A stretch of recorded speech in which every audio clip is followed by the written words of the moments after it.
Assalamualaikum warahmatullahi wabarakatuh. Saya Dimas Maulana dari kelompok 6 bersama teman-teman saya. Di sini akan menjelaskan tentang pengalihan praktik manajemen sumber daya manusia di multinational company pada bab 6 mata kuliah manajemen sumber daya manusia internasional. Nah, kelompok 6 sendiri beranggotakan saya, yaitu Dimas Maulana dengan NPM 2411011113 dan Farel Pratama dengan NPM 2411011081. Lalu ada Muhammad Ridho Aryawardana dengan NPM 2411011096. Lalu ada Aril Azima Rosa dengan NPM 2411011097. Dan yang terakhir ada Herdi Ferdiansyah Bahtiar dengan NPM 2411011117. Langsung saja kita masuk yang pertama, yaitu tujuan pembelajaran. Nah, setelah mempelajari materi mengenai pengalihan praktik sumber daya manusia dalam perusahaan multinasional atau MNCs, mahasiswa diharapkan mampu. Yang pertama, memahami konsep dasar pengalihan praktik SDM dalam konteks perusahaan multinasional. Yang kedua, mengidentifikasi berbagai bentuk pengalihan praktik SDM seperti transfer langsung, adaptasi, dan transfer balik. Yang ketiga, menjelaskan proses terjadinya pengalihan praktik SDM antar unit dalam MNCs. Yang keempat, menganalisis faktor-faktor yang mempengaruhi keberhasilan praktik SDM baik dari sisi internal maupun eksternal organisasi. Yang kelima, memahami tantangan dalam pengalihan praktik SDM, terutama yang berkaitan dengan perbedaan budaya, hukum, dan lingkungan kerja antar negara. Lalu yang terakhir, menarik kesimpulan mengenai pentingnya keseimbangan antara standarisasi global dan penyesuaian lokal dalam praktik SDM di MNCs. Nah, masuk materi yang pertama, yaitu pengertian tentang pengalihan praktik SDM dalam perusahaan multinasional. Pengalihan praktik sumber daya manusia atau SDM dalam perusahaan multinasional adalah proses pemindahan, penyebaran atau adaptasi kebijakan dan praktik pengelolaan SDM dari satu unit organisasi ke unit yang lain yang berada di negara yang berbeda. Praktik SDM tersebut meliputi sistem rekrutmen, pelatihan dan pengembangan, penilaian kinerja, sistem kompensasi, serta budaya kerja organisasi. Tujuan pengalihan praktik SDM dilakukan dengan beberapa tujuan utama, yaitu yang pertama, menciptakan standarisasi praktik SDM di seluruh cabang perusahaan. Yang kedua, meningkatkan efisiensi dan efektivitas organisasi global. Yang ketiga, menyebarkan best practice dari satu unit ke unit lainnya. Yang keempat, memperkuat kontrol dan koordinasi dari kantor pusat terhadap cabang. Bentuk pengalihan praktik SDM dalam MNCs dapat terjadi dalam beberapa bentuk, yaitu yang pertama, direct transfer atau transfer langsung. Yang kedua, praktik SDM dari kantor pusat diterapkan langsung di cabang luar negeri tanpa perubahan signifikan. Yang ketiga, adaptation atau penyesuaian. Yang keempat, praktik SDM disesuaikan dengan kondisi lokal seperti budaya, hukum, dan lingkungan kerja setempat. Yang kelima, reverse transfer atau transfer balik. Yang keenam, praktik SDM yang berasal dari cabang di negara tertentu diadopsi oleh kantor pusat atau cabang lain. Poin pertama yaitu diffusability of employment praktik. Diffusability adalah tingkat kemudahan suatu praktik SDM untuk dipindahkan atau diterapkan dari satu negara ke negara lain dalam perusahaan multinasional. Namun, pada kenyataannya tidak semua praktik SDM bisa langsung diterapkan di negara lain. Hal ini karena praktik tersebut bersifat melekat pada lingkungan asalnya, yaitu seperti sistem hukum, budaya kerja, nilai sosial, dan institusi yang ada di negara tersebut. Semakin besar ketergantungan praktik SDM terhadap faktor-faktor lokal tersebut, maka semakin sulit praktik itu untuk ditransfer ke negara lain.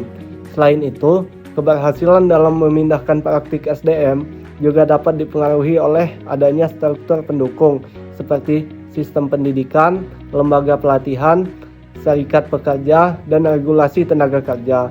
Jika struktur pendukung ini tidak tersedia di negara tujuan, maka praktik tersebut akan sulit diterapkan secara efektif. Perbedaan antar negara juga menjadi faktor yang penting yang dapat menghambat proses transfer. Perbedaan dalam aspek hukum, budaya, dan kondisi tenaga kerja seringkali membuat perusahaan harus melakukan penyesuaian atau adaptasi sebelum penerapan praktik SDM tersebut.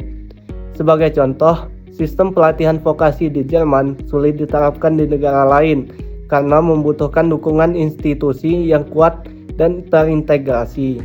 Jadi kesimpulannya, diffusability menunjukkan bahwa tidak semua praktik SDM dapat dipindahkan secara langsung. Sebagian besar praktik memerlukan penyesuaian dengan kondisi lokal agar dapat berjalan dengan baik dan efektif. Selanjutnya, the hierarchy of economies and the diffusion of practice, yaitu bagaimana praktik SDM dalam perusahaan multinasional menyebar antar negara. Jadi, konsep ini menjelaskan bahwa penyebaran praktik SDM itu tidak terjadi secara netral, melainkan dipengaruhi oleh kekuatan ekonomi suatu negara. Negara maju biasanya menjadi sumber praktik, sedangkan negara berkembang lebih sering menjadi pihak yang mengadopsi.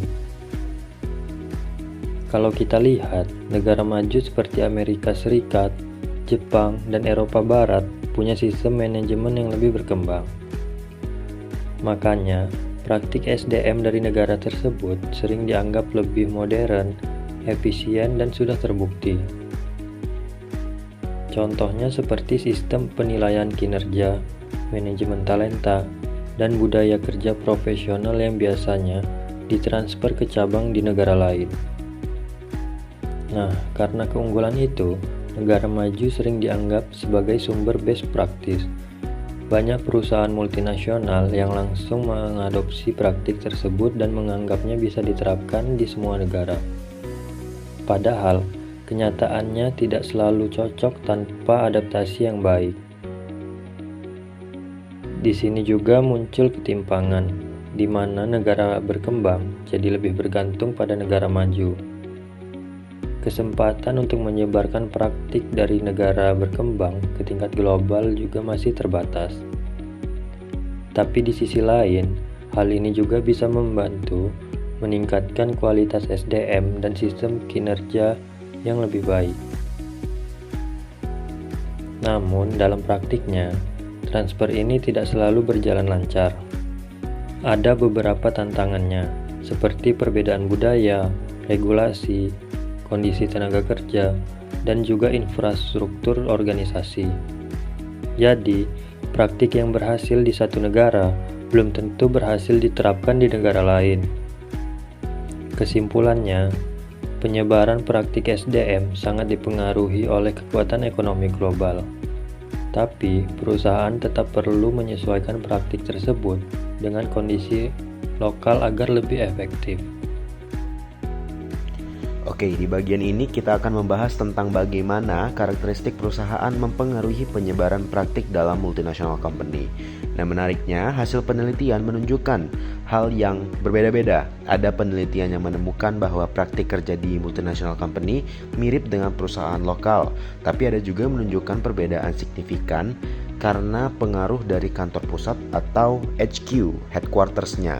Dari sini bisa kita pahami bahwa tidak semua multinational company memiliki pendekatan yang sama dalam mentransfer praktik ke negara lain. Hal ini sangat dipengaruhi oleh karakteristik internal perusahaan itu sendiri. Oke, untuk memahami perbedaan tadi, kita bisa melihat dari tingkat integrasi dalam multinational company-nya. Integrasi ini menunjukkan seberapa terhubung antar unit di berbagai negara dan seberapa besar peran HQ atau headquarters dalam mengatur mereka. Semakin tinggi tingkat integrasi, maka semakin besar kemungkinan perusahaan untuk menyebarkan praktik yang sama ke seluruh cabangnya. Sebaliknya, jika integrasinya rendah, maka masing-masing negara cenderung memiliki kebebasan dalam menentukan praktiknya. Oke, next slide. Oke, pertama kita bahas non-integrated dulu. Pada tipe ini, setiap unit bisnis berdiri sendiri dan tidak memiliki keterkaitan operasional dengan unit di negara lain. Nah, peran HQ lebih ke mengawasi kinerja keuangan, bukan mengatur praktik HR-nya. Akibatnya, praktik HR di tiap negara bisa sangat berbeda dan transfer praktik hampir tidak terjadi. Kedua, sekarang kita akan bahas tentang segmentation. Nah, dalam model ini, setiap negara memiliki peran yang berbeda dalam proses produksi. Misalnya ada yang fokus produksi bahan, ada yang perakitan. Nah, karena perannya berbeda, sulit untuk menerapkan sistem kerja yang sama. Namun, tetap ada dorongan untuk menyelaraskan hal-hal tertentu seperti mobilitas karyawan antar negara dan penerapan standar minimum melalui Corporate Social Responsibility atau CSR. Nah, terakhir replication. Pada model ini, operasi di setiap negara cenderung sama, baik dari segi pekerjaan, teknologi, maupun struktur organisasinya. Hal ini membuat perusahaan lebih mudah untuk menerapkan standar yang sama, termasuk dalam praktik HR. Sehingga transfer praktik dalam model ini cenderung tinggi dan biasanya muncul konsep company way atau cara kerja khas perusahaan. Jadi sebagai kesimpulan, kita bisa melihat bahwa tingkat difusi praktik sangat dipengaruhi oleh struktur multinational company. Non-integrated cenderung rendah, segmentation sebagian, dan replication itu tinggi. Secara umum, proses difusi dimulai dari kantor pusat atau HQ yang berupa mentransfer kebijakan dan praktik HR ke seluruh cabang internasional. Untuk mendukung hal ini, HQ menggunakan berbagai mekanisme formal seperti pertemuan rutinitas lintas negara, konferensi manajer, serta pembentukan task force dan working group. Selain itu, perusahaan juga menetapkan kebijakan, pedoman, dan standar global agar praktik HR di setiap negara menjadi lebih seragam. Namun, dalam praktiknya, proses transfer ini tidak selalu berjalan lancar. Subsidiari atau cabang di negara lain seringkali ingin mempertahankan otonomi mereka. Manajer lokal juga bisa menolak atau menyesuaikan praktik yang dianggap kurang sesuai dengan kondisi lokal. Hal ini terjadi karena subsidiari memiliki sumber kekuatan tersendiri, seperti pemahaman yang lebih baik terhadap pasar lokal serta hubungan dengan stakeholder setempat. Di sisi lain, HQ tetap memiliki kekuasaan melalui otoritas formal dan kontrol terhadap kebijakan global. Jadi, proses difusi ini pada dasarnya adalah interaksi antara kontrol pusat dan respon dari unit lokal. Selain mekanisme formal, difusi praktik HR juga terjadi melalui cara yang lebih informal. Contohnya adalah mobilitas karyawan antara negara, seperti penugasan internasional. Melalui cara ini, karyawan membawa pengetahuan dan praktik dari satu negara ke negara lain. Selain itu, jaringan kerja lintas negara dan pembentukan budaya perusahaan global juga berperan penting dalam menyebarkan praktik HR. Untuk memperkuat proses difusi, HQ juga menggunakan beberapa strategi, seperti menciptakan kompetisi antar unit, memberikan tekanan kinerja, serta mengontrol jalur karir manajer, misalnya melalui promosi atau mutasi. Salah satu konsep penting di sini adalah conversion comparison, yaitu membandingkan kinerja antara cabang untuk mendorong unit lain mengikuti praktek terbaik. Namun, proses ini tetap memiliki keterbatasan. Tidak semua praktik bisa langsung diterapkan di semua negara karena adanya perbedaan budaya, regulasi, dan kondisi pasar. Bahkan, pada beberapa industri, kehadiran fisik di lokasi membuat standarisasi menjadi lebih sulit. Sebagai kesimpulan, proses difusi praktik HR dalam MNC tidak hanya bergantung pada kebijakan formal, tetapi juga dipengaruhi oleh dinamika kekuasaan, interaksi antar aktor, serta konteks lokal di masing-masing negara. Namun, dapat kita simpulkan dari semua materi yang ada, bahwasannya pengalihan praktik SDM dalam MNC merupakan proses yang kompleks dan dipengaruhi oleh berbagai faktor, mulai dari sejauh mana praktik tersebut dapat diterapkan di konteks berbeda, dominasi negara atau ekonomi tertentu dalam menentukan standar praktik, hingga karakteristik internal perusahaan yang dapat mendorong atau menghambat transfer. Proses difusi ini tidak hanya berjalan melalui mekanisme formal, tetapi juga informal, serta melibatkan dinamika kekuasaan antara HQ dan subsidiari, sehingga praktek SR yang ditransfer seringkali mengalami penyesuaian dengan kondisi lokal, kepentingan aktor, dan lingkungan masing-masing negara.